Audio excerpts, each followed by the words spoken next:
நண்பா, நம்ம எங்கேயாவது ஒரு இடத்துக்கு போகணும் அப்படின்னு சொல்லிட்டு வண்டி எடுத்தோன்னு வைங்களேன், நம்ம வண்டி போகும். ஆனால் எங்கே போகுதுன்னே தெரியாது. சும்மா அப்படியே சுற்றிட்டுருக்கும்.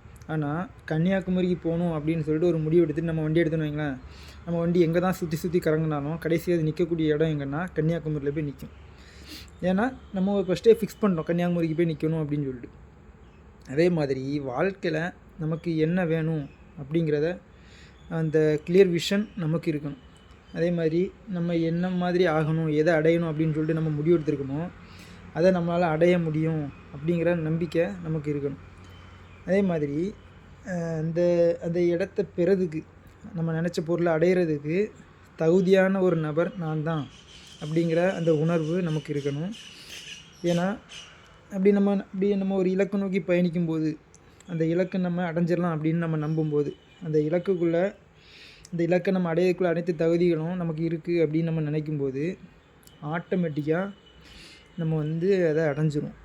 அதனால் ஏதோ ஏதோ அப்படின்னு சொல்லிட்டு நம்ம வாழ்க்கையை வாழாமல் ஒரு இலக்கை ஏற்படுத்திக்கிட்டு நம்ம வாழ்க்கையை வாழணும். அப்போ தான் நம்ம நினச்சதை அடைய முடியும். மற்ற மாதிரி ஒரு இலக்கு இல்லாமல் ஒரு குறிக்கோள் இல்லாமல் நம்ம வாழ்க்கையை ஓட்டணும்னு வைங்களேன், ரெஸ்ட் ஆஃப் டைம் அப்படிங்கிற சமயத்தில் நம்ம ரொம்ப ஒரு ஒரு தனிமையை ஃபீல் பண்ணுவோம்.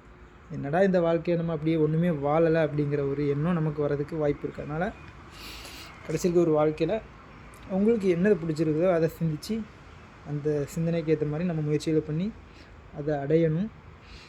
அப்போ தான் ஒரு நிறைவு அப்படிங்கிறது இருக்கும்.